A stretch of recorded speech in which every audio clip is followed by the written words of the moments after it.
فڵاو ئەگەر دروستکردنی مزگەوتەکان و ئاوادانکردنەوەیان لە پێناوی ئاوادانکردنەوەی بەهەشتی خۆتاندا بێ ئایا دروستکردنی خەستەخانە بۆ ڕزگارکردنی نەخۆشەکان لە مردن خێرێکی گەورەتر نییە؟ بینەرمانە. کاری خێرخوازی بەشێکی گرنگی هەموو ئاین و ئاینزاکانە و لە ئاینی ئیسلامیشدا پانتاییەکی گەورە بۆ ئەمە بەستە تەرخان کراوە. ئەمە هەم لە خێر و سەدەقە و زەکاتەوە دەگرێتەوە تا دروستکردنی مزگەوت و نەخۆشخانە و قوتابخانە. ئەمەش بە پێی پێداویستەکانی کۆمەلگا و زەرورەتی ژیان پۆلێن کراوە، بەڵام ئەوەی تێبینی دەکرێت ئەوەیە کە مسلمانان بەگشتی زیاتر جەخت لەسەر دروستکردنی مزگەوت دەکەن و وای لێ هاتووە ژمارەی مزگەوتەکان لە شارەکان بە بەراورد بە ژمارەی مسلمانان زۆر زیاترە و لە بەرامبەردا کۆمەلگا پێویستیەکی لە ڕاددەبەدەری بە نەخۆشخانە و قوتابخانە هەیە. گرنگی دامبەلایەنی ڕۆحی کاتێ دەتوانێت دەرەنجامی ئەرێنی لێ بکەوێتەوە کە لایەنی جەستەیش فرامۆژ نەکرێت. هەر بۆیە جەختکردن لەسەر دروستکردنی دەستگا و دامەزراوەی مەدەنی و پەروەردەیی بە تایبەتی بە هاوکاری خێرخوازان وا دەکات ڕۆحی هاوکاری و یەکانگیری کۆمەڵایەتی بەهێز بکات و هەمووان هەست بکەن کە کەس لە ناو کۆمەلگادا بە تەنیاوە بێ پشت و پەنا نییە.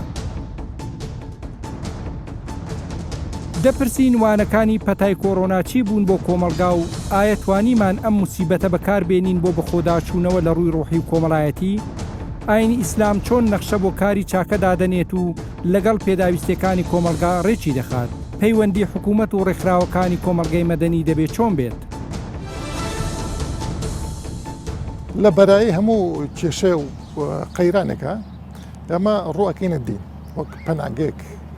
پەناگەیەکی هەم ڕۆحی هەم کۆمەڵایەتی. پێت وایە لە بوارە باجارە لە بوارە کۆمەڵایەتەکە پرسیارکەم لە بوارە کۆمەڵایەتەکە ئەمە تا ڕادەیەک ئەتوانین سود لەو ڕۆحە دینیە ببینین؟ طبعا ئێمە ئەگەر باسی ئەو فرمودەیە بکەین کە لە هەر کاتێکا پرسیار لە پێغەمبەر کرابێ صلی الله عليه وسلم ئەفضل الأعمال چییە؟ لە شوێنێکا فەرموویەتی بر الوالدین، لە شوێنێکە فەرموویەتی لا تغضب، لە شوێنێکە فەرموویەتی الجهاد في سبيل الله. يعني لە هەر شوێنەکە شتێکی فەرمووە کەواتە یعنی ئێستا لە کۆی ئەو فرمودانەی کە لەو مەجالەیە باس کراون زانایان ئیبن قەیم و ابن جوزی زۆرێک لە زانانی تر باسی ئەویان کردووە کە ئەفضل الأعمال ئەوەیە هەر کاتێک چی پێویست بێ ئەو ئەنجام بیت. وەکو پێڵێن عمل الواجب الوقت. بالضبط عمل واجب الوقت. يعني چۆن ئەو ترێ لكل حادث حديث هەموو زەمانێک ئەرکی خۆی هەیە بەڕاستی. باش. يعني کەواتە کاتێکە ظروفێکی قەهری ناخۆش وەکوڵێ بۆ ئامادە نەکرا و کتوب پڕیەتە پێشەوە ئالوێ هەموو واجبەکانە گۆڕێن. ئەو واجبانەی لەوە پێش بوون ئێستا مەسەرەن لەو حاڵەتی ترا واجبێکی تریەتە پێشەوە. باشە. بۆیە کەواتە لە کاتێکا کە هەلومەرجی نەخوازراوێتە پێشەوە دین پێمانەڵێ نەکرد بۆ ئەوە بۆ بابەتە ئاساییەکانە فەرمەوە تعاونوا على البر والتقوى. باش. لە حاڵەتە نائاساییەکانە ئەم تعاونوا على البر والتقوى ئەگەر تێبینی بکەین تعاونوا ئەمرە و ئەمرێکی جەماعیشە بۆ جەماعە بۆ هەموو کۆمەڵگەیە بۆ هەموو تاکەکانی کۆمەڵگەیە. کەواتە ئەگەر لە حاڵەتە ئاساییەکانە تعاون لەسەر بر و تەقوا لەسەر چاکە لەسەر خزمەتکردن لەسەر ئاوەدانی واجب بێ لە حاڵەتە نەخوازراوەکانە ئەبێتە ئەوجەب الواجب يعني و زیاتر واجب ئەبێ لەسەر ئەم جارە ئەگەر نەگەی تاوانباریشە بێت حتمما وایە يعني ئێستا ئەگەر تۆ تێبینی بکە معلومە لای جەنابەت ئەگەر ئێستا مەسەرەن ئەدای نوێژ بێت ئەنجامدانی نوێژێک بێت وەلەو لاشەوە کەسێک خەریکە ئەخنکێ دووچاری حاڵەتێک بووە گیان لە دەست ئەدا ئەگەر یعنی خیار بدرێتە دەست دین کامیانە بێ بکە نوێژ بکە یان بڕوە ئەو ڕزگارکە ئەگەر بچێ ئەو ڕزگارکە نوێژەکە ئەفەوتێ ئەگەر نوێژەکە بکە ئەو ئەمرێ.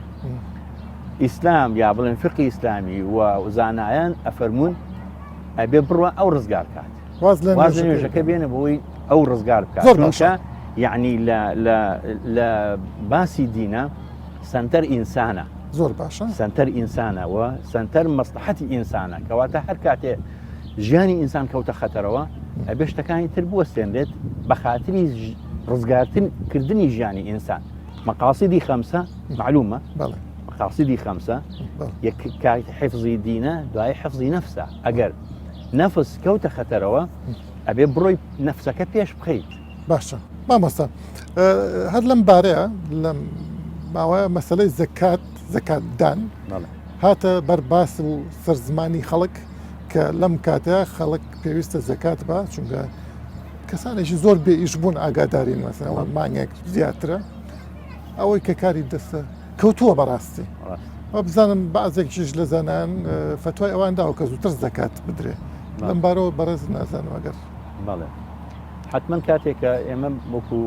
باسمان کرد هەر بابەتێک یان هەر شاعیرەیەک لە شاعری ئیسلام کە باس کراوە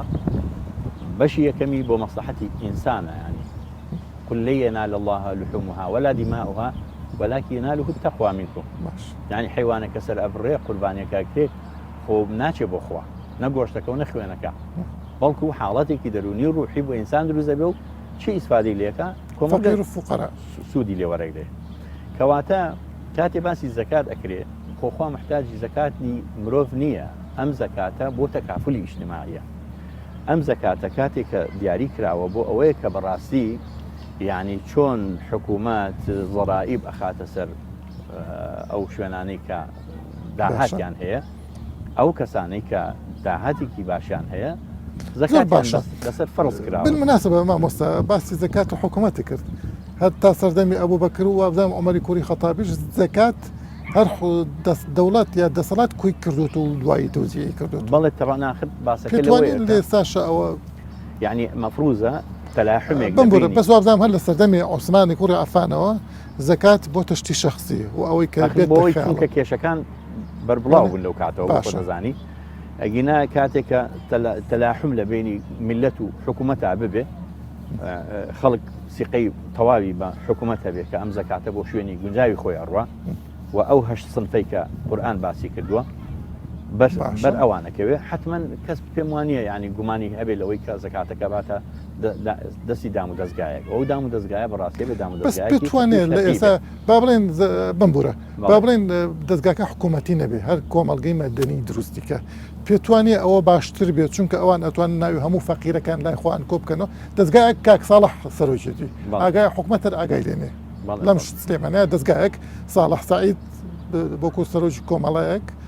بتوانێت ناوی هەرچی هەژارەکانی سلێمانەیە کۆکاتەوە لەگەڵ دەوڵەمەنەکانی سلێمانیش هەردووچی لێک بە لێرەیە فەقیری باشتر کاری دەستەکە باشتر پارێ دەستەکە پێویست بە حکوومەت چییە گومانیتیانێ لەوێ یعنی ئێستا خۆ ئەگەر ئێمە تێبینی بکەین فقی دانی زەکات نابێ خاوەن زەکات پارە بخاتە دەستی خەڵکەوە ئەسڵەن ئەبێ خاوەن زەکات کە زەکاتی هەیە پارەکەی دابنێ خەڵی لێبی بە باش ئەگەر تێبینی بکەیت لە هەندێک شوێن هەندێشتی جوان نووسراوە بەڕاستی کە نووسراوە چیت پێویستە بیبە و چیت زیادە بێنە بۆ ئێرە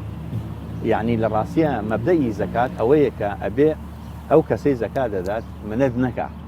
واجبی سەرشانیەتی و ئەبێ زەکاتە بکە بدات ینی حتا کاتێکە لە سەردەمی ئەبوو بەکری سڵدیق خاخوالی ڕازی بێ کە زەکات نەدرا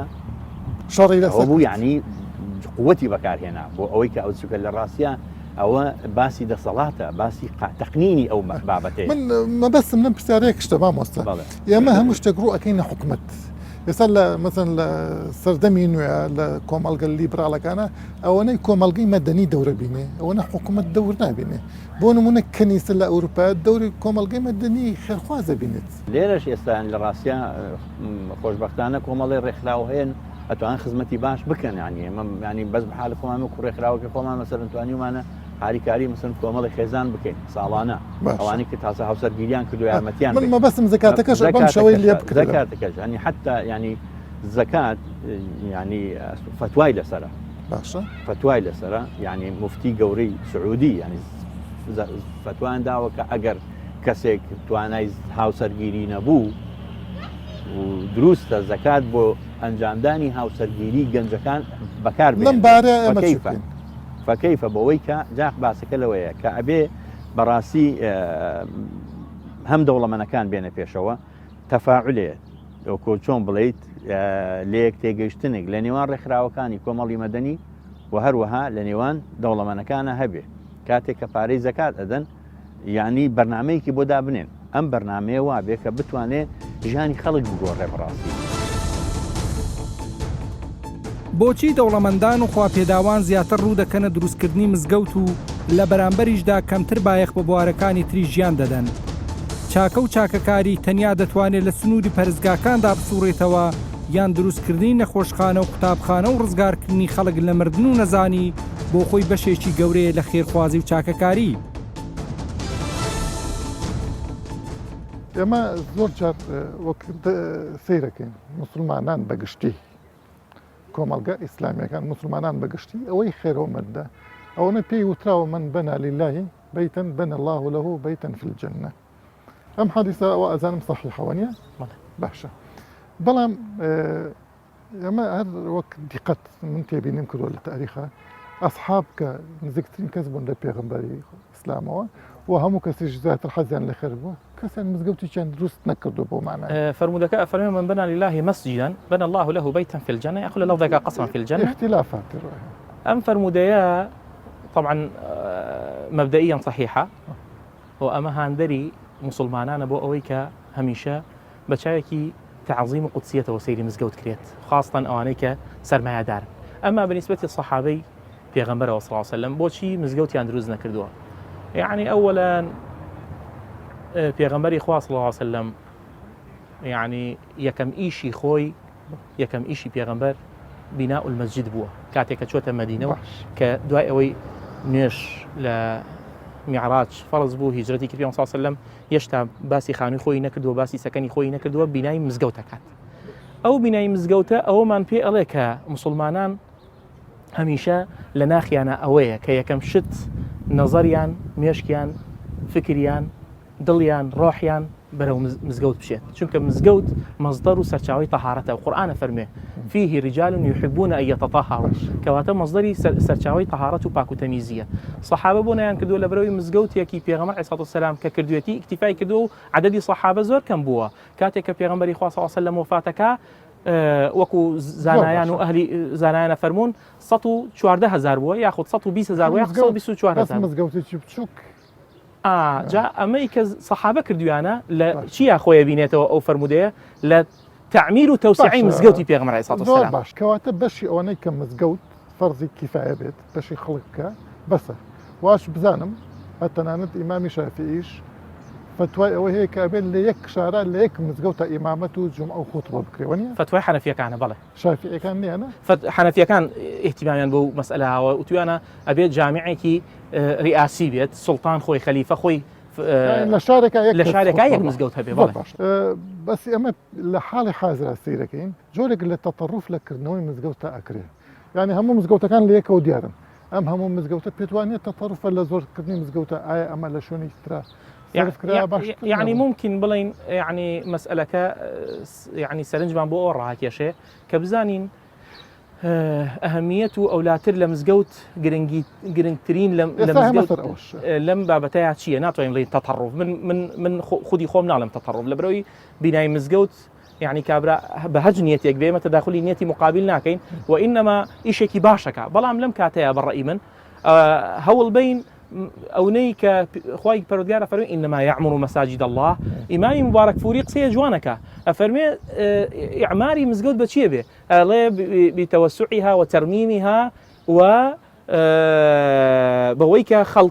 خلقك بزوارها بعمارها لقصكي برزت وات تيجيشتم كخلق مسلمان بو مزقوتك كخوا خيري بنوسي بنى الله له قصرا في الجنة باشا إما آتمن هي من أجل ذلك كتبنا على بني إسرائيل أنه من قتل نفسا بغير نفس فكأنما قتل أو فساد في الأرض فكأنما قتل الناس جميعا ومن أحياها فكأنما أحيا الناس جميعا كوات أو كسين نفسك بجينيتو لما زنت صغارك وك أوايا كهمو خلشي جان بيت ولا مرجان صغاري كربيت أما خيريش زور قورانيا أكيد خير باشا كاتك كتو مزقوتك يا خستخانيك دروستك يا يارمتي خستخانة كان يا نخوشخانة شي بخير دروستك بوي كخلق تيا بيتواني أما هزاران نفس لما بدنا تزقارك أما خيرشي قورتر نيا لا مزقوت لم حالتها دروست كردني خستخانيك دروست كردني مدرسيكي تعليمي دروست كردني جامعة وزانكويك کە خەڵکانێکی تیا کۆکەیتەوە بە جۆرە لە جۆرەکان تۆ خزمەتی بەشەریەت بکەیت و ئینسانیەت بکەیت ئەگەر لەولاوە ئیحیای خەڵک بکەیتەوە لەولاوە ئیحیای دڵەکان و ڕۆحەکان و کەسەکان دروستکەیت و هەندەسەی عەقلی دروستکەیت ئەتوانم بڵێم هیچ یعنی ئەگەر وەکو مزگەوتێک وایە باشە ئەجر و پاداشتی وەکو مزگەوتێک وایە بەڕێزە فراوانتر کرد من وتم بەس نەخۆشخانە بەڕێزە خوێندنگەش خستە سەر لە خوێندنگەش پەروەردەی جیلێکەکەی لەسەر ئەخلاق لەسەر علم لەسەر زانست لەسەر یعنی لێ گومان کەسێکی خوێندەوە لەگەڵ کەسێکی نەخوێندەوە فەرقی زۆرە چ لە ڕووی دینیشەوە چ لە ڕووی دنیاییشەوە یانە کەواتە ئێمە ئەگە تەوسیای ئەوە بکەین فراوانتر نیە بەتایبەتی کە بزین لە سەردەمی پێغەمبەرە مزگەوت تەنیا شوێنی نوێژ نەبووە شوێنی دەسەڵات بۆ شوێنی قەزاوت بۆ شوێنی میوانداری هەموو ئەم شتانە مزگەوت لە کاتی پێغەمبەرە وەزارەتی ئەوقاف بۆ وەزارەتی دیفاع بۆ وەزارەتی تەربیە و تعلیم بۆ وەزارەتی هەموو وەزارەت دەوری هەموو وەزارەتەکانی دیوە ئێستا بەس وەزارەتی ئەوقافە ئێستا شێوە بیئەکەمان گۆڕاوە ژینگەکە کۆڕاوە و دەسەڵاتەکە گۆڕاوە کاتەکە گۆڕاوە خەڵکەکە گۆڕاوە بۆیە مزگەوت لە سەردەمی ئێمەیە تەنها بەس بۆ چییە؟ بەس بۆ ئەدای عیبادەیەکە کە پێوتی عیبادەی نوێش ئەنجامدان ئیسا بۆ نمونە ئەو کاتە وفود ئەهات بڵێ پێغەمبەری خوا عەلەیهی سەڵاتو وسەلام کە خۆی دەسەڵاتی ڕەهای هەبووە لە مزگەوتە ئەمانەوە ئێستا کەواتە ئەتوانین بڵێین وەزارەتی خزمەتکردنی وەزارەتی تەربیە و تعلیم و خزمەتکردنی وەزارەتی سەحا زۆر ئەجر و پاداشتێکی گەورەی هەیە وەکو مزگەوت لای خۆی پەروەردگار جەل جەلالوه طبعا لەو کاتەیە ئەبێ تۆ ئەو کەسەی کە ئیکاتەوە ئەبێ یعنی نیەتەکەی وتمان بۆ خۆی پەروەردگار بێ جەل جەلالوه بۆی تەداخلی نیەتی کەس نەکەین و یعنی قیاسی شتەکان بکات ئایا و من مزگەوت بکەمەوە یعنی دیراسەیەکی مەسئلەکە بکات بۆ ئەوەی حجەیەکی هەبێ لە قیامەتە ئەو بۆچی خەستەخانەیەکی دروست کردووە بۆچی مەدرسەیەکی تعلیمی دروست کردووە بۆچی مەدرسەیەکی ئاینی دروست کردووە بۆ ئەوی لای خۆی پەروەردگار حجەیەکی بەدەستەوە بێ زۆر ئەوە نیەت لای خۆی خۆیەتی لای ئێمە نیە ئاخر کە ئەڵێن ئێمە واز لە مزگەوت دروستکردن بێنین کوازی لێ بێنین نەنا تەوازن لە بینی ئیتیزانێ دروستکەین یعنی لە بینی مزگەوت دروستکردن و لە بینی بینا خەدەمیەکانی کەیا بڵێن ئەڵێن بۆ ئەوەی ئەو کەسە لە قیامەتە حجەیەکی بەدەستەوە بێ ئاوا لە یعنی دراسەتێکی مۆزوعەکە بکات زۆر باشە من ئێمە سەرتەوەرە هیچتر هەر لەسەر مەسەلەی مزگەوت لە سەرەتای مەسەلەی کۆرۆنای بۆمان دەرکەوت زۆر هەندێک توێژی کۆمەڵگا حتا تەنانەت لە زانانی ئانی و لە خوتەبا و ئیمەش دژی ئەوە بوون کە نابێ مزگەوت داخرێ پێتوانی ئەمە جۆرێک لە دروستکردنی جۆرێک لە با بڵێن منافەسە لە عەداوەت لە دژاتێ لە بینی مزگەوت و کۆمەڵگە لە خەتەرە ئیتر مزگەوت ئەبێ لە خزمەتی کۆمەلگا بێ خۆ مزگەوت لەسەر و کۆمەلگەەوە نێت تا ئەمە بەو شێوەیەکین پێتوانی ئەوە هەڵەیەکە ئەو نەزەرە بەو شێوەیە من وا ئەزانم ئەگەر ئەو نەزڕەیش هەبوو بێت لە مەسئلەی غیرەتیان بۆ قودسیەتی مزگەوت بووە یعنی کۆمەلگا بۆ ئەو مەسئلەکە ئینسان پیرۆستتر نیە ئەکید ئینسان پیرۆسترە و کلیاتی خەمس لە ئوسولی فقها پێنجە ئەوەیە کە یەکێکیان لەوە نەفسەکە ئەبێ ئینسان بیپارێزێ کە هاتە پێشەوە ئەبێ هەموو شتەکان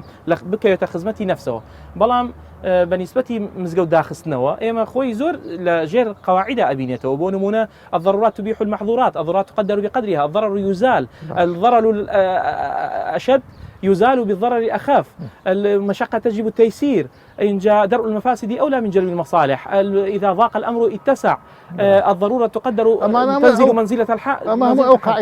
قاعدان كأم مسألة تخفيف لسر خلقه كم كردنەوە و نەچوونە دەرەوە هەمووی جێبێتەوە لە ژێر ئەمەیە زۆر باشە مامەسەبا لەسەر مزگەوت قسە ئەەکەم پێت وایە پەیامی مزگەوت لەم کاتانەیە ئەبێت چی بێت ینی تەوعیەی خەڵک بێ ئەوەی کە قل لەن یوسیبەنا ئیلا ما كتب الله لنا وەکو لە زۆر شوێنە بیستمە قوربان ئەبێت تەوعیەی خەڵک بێ ئەبێ خەڵک یعنی جارێکە هەوڵبات خەتیبی مزگەوت ئیمامی مزگەوت ئەهلی مزگەوت با هەمووی نەخینە ئەستۆی ئیمامەکە خەتیبەکە هەموو مسلمان ئەگەر ئێمە شێوازێکی جوان من شێوازێکی بە شێوازێکی جوان چوومەتە ناو مزگەوت تەکید وەزارەتی ئەوقافیش نیانەوە مزگەوتەکان داخە بۆ نمونە ئەسبابەکانم وەرگرتایە ئەو کە مامە و نازانم دەستکێش و شتەم تەرتیب کردایە یعنی بە شێوازێکی جوان ببوومایە بە عمار المەساجد هەستەکەم نەزڕەی حکومەتیش جیاوازترە بوو تو پێت بەم قسەی بەڕێزت ئەبێ مزگەوت و ئەوانەی ئەهلی مزگەوت وا بکەن کە ئەمان خاوەنی کۆمەلگە و دڵسۆزی کۆمەلگەن نەک جستەیەکی جیاوازن لەگەڵ کۆمەلگا بە گشتی تێکەڵن بەڵێ ئەکید ئەبێ ئەهلی مزگەوت خۆیان بە مەسئول بزانن هەمویان هەر لە ڕاستوەر تا چەپ وا بکەن کە نەزڕەیەکی باش لەناو کۆمەلگایە یعنی بڵاوکەنەوە و لە هەمان کاتا خزمەتی مزگەوت بکەن و ئەوەی کە خیتابی مزگەوت بێ لەم کاتەیە تەوعیە و بە ئاگا هێنانەوەی خەڵکە بۆ ئەم مەسئلەی نەخۆشی و وەبا و ئەمە ئەگەر سەیری تاریخ بکەیت هەر لە کۆنەوە ئەم مەسائلە هەبووە کات هەبووە بە چ ڕۆژ مزگەوت داخراوە کات هەبووە یعنی هەموو عیبادەتەکان ڕاوەستاوە تەراویح نەکراوە ئەم مەسئلەیە پێویستە مسلمانان لەوە بگەن کە ئێمە ئەبێ جاری کە بە خۆمان بچینەوە هەڵوێستەیە بکەین وەقفەیەکی جددی لە مەسئلەیە و بە شێوازێکی جوان یعنی تەرحی تەدەیونەکەمان بکەین ئیلتیزامەکەمان محامێکی فاشل نەبین صاحب قەزیە بین بۆ ئەوی قەزیەکەمان بەرینەوە. ویستی چاکەخوازی بەشێکی دانەبراوە لە ویستی مرۆڤ بوون هەر بۆیە لە چوارچەوەی کاری کۆمەڵایەتی و ژیانی هاوبەشی مرۆڤەکاندا هەموو هەوڵێکی بچووک و گەورە دەتوانێت کۆمەلگا جوانتر و باشتر بکات.